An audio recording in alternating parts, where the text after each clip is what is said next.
Herkese merhaba arkadaşlar, kanalıma hoş geldiniz. Yeni bir dikiş dersleri videosuyla karşınızdayım. Dikiş dersleri videolarımda makine ayaklarını ve malzemelerini tanıtıyordum. Bugün bu parçayı tanıtacağım arkadaşlar. Dikiş makinesinin içinde bazı malzemeler çıkıyor. Bu malzemelerin içinde bu parça da var. Bu parçanın ne işe yaradığı bana çok soruluyordu. O yüzden anlatmak istedim. Hem de işinize yarayacak, kolaylık sağlayacak bir malzeme. Ayrıca burada bir yastık örtüsü görüyorsunuz. Bu yastık örtüsünün üstünde nakış işlemleri yapılmış ve buna benzer bir nakış yapımını göstereceğim. Bunu yaparken bu malzemeyi kullanacağız. Bu sayede daha kolay şekilde böyle bir nakışı siz de yapabileceksiniz. Bu videoları kaçırmamak için kanalıma şimdi abone olabilirsiniz ve videolarımı izleyebilirsiniz. Şimdi hemen başlayalım. Adı kılavuz çubuğu arkadaşlar. İsminden de anlaşıldığı gibi bize dikiş dikerken kılavuzluk edecek. Yani bunun sayesinde düzgün bir şekilde dikebileceğiz. Her makinenin içinden çıkıyor. O yüzden ekstradan almanıza gerek yok. Kullanacağım malzemeler parçanın dışında mekik ve masura. Daha sonra bobinim var. Kırmızı renkli seçtim ki kumaş üstünde daha rahat görebilin diye.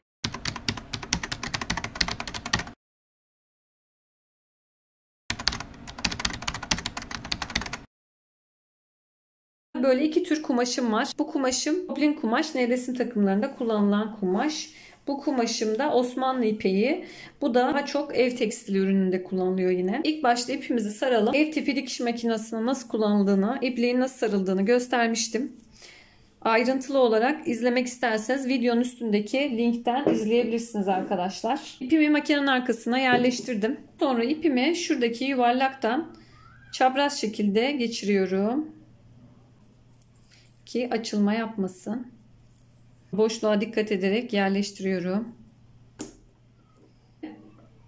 Kapatıyorum.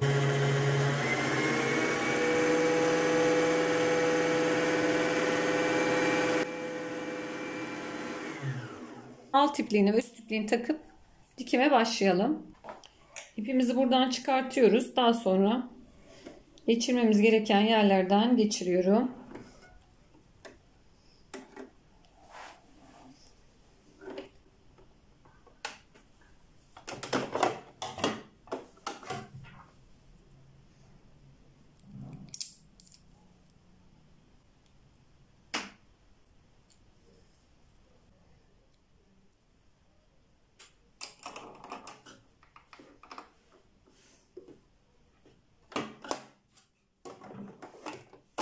Kılavuz çubuğumuzu da makineye takalım.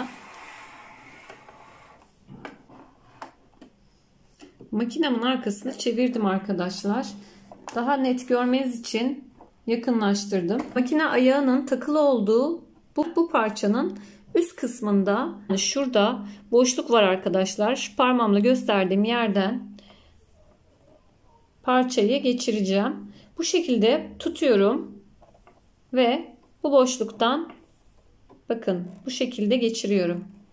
Gördüğünüz gibi kolaylıkla geçti. Kılavuz çubuğunu bu şekilde ayarlayabiliyorum. Makinemin ayarını desenine getiriyorum. Dikiş ayarımı da yine 3,5'a getirdim. Normal dikiş adımında devam edebilirsiniz. Böyle küçük bir parçada gösterdim ama aynı işlemi yastık örtüsünde de yapabilirsiniz. Kumaşımı ikiye katlıyorum. Daha sonra desenimi dikeceğim. Daha sonra makine ayağımın altına yerleştiriyorum ve ayağı indirdim.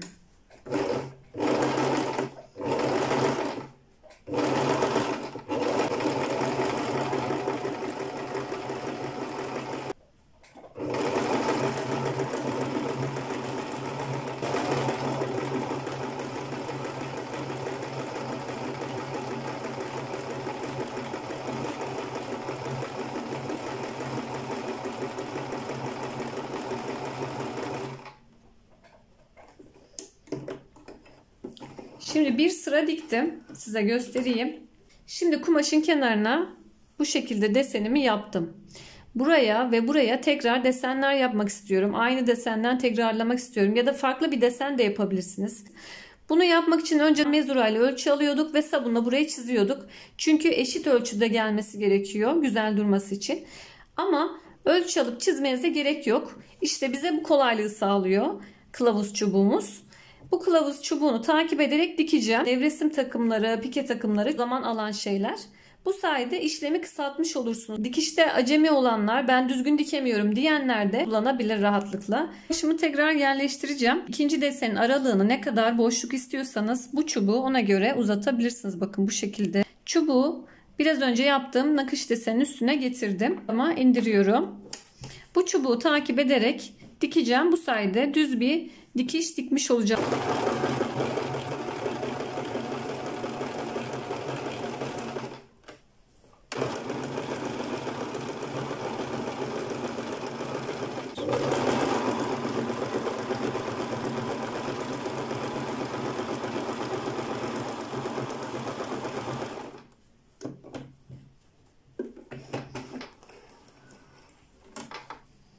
Ve ikinci desenimi de yaptım. Gördüğünüz gibi aralığı çok muntazam oldu. Hiç ölçmenize ve çizmenize gerek yok. Şimdi bu kısma tekrar bir desen yapabiliriz ya da ortasına tekrar bir desen yapabiliriz. Benim çok desenim yok. Çünkü makinamın desenleri bu şekilde. Ama sizin makinenizde daha çok desen varsa bütün desenleri yapabilirsiniz. Şimdi bir tane daha desen yapayım. Şu şekillerden birini kullanacağım. Bu sefer adımı küçültmek istiyorum. Daha sık olsun desenim diye. Küçültebilirsiniz.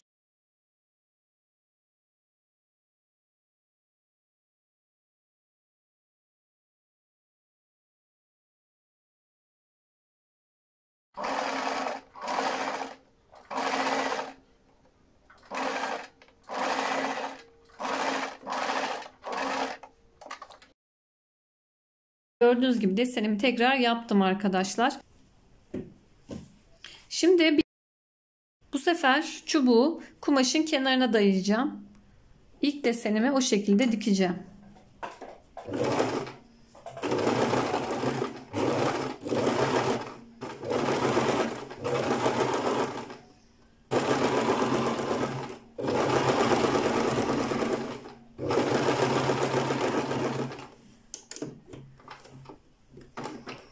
Desenimi bitirdim. Gördüğünüz gibi daha ince yapılı bir kumaşta bile rahatlıkla dikebildim arkadaşlar. Kılavuz çubuğunu düz dikiş yaparken de kullanabilirsiniz. Birbirine dikeceğim. Şu çubuğa sıfırlarsam buna göre.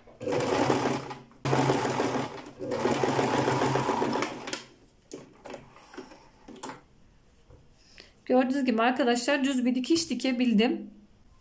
Kılavuz çubuğunu aynı şekilde çıkarıyorum. Bakın çıkarılması da çok kolay. Şöyle elinizle açarak çıkarabilirsiniz. Bir videonun daha sonuna geldik. Eğer videolarımı yararlı buluyorsanız tekrar videoların gelmesi için lütfen kanalıma abone olun. Bana destek verin arkadaşlar. Videolarımı da baştan sona kadar izleyerek yaptığım dikişleri siz de yapabilirsiniz. Kendinize iyi bakın. Görüşmek üzere.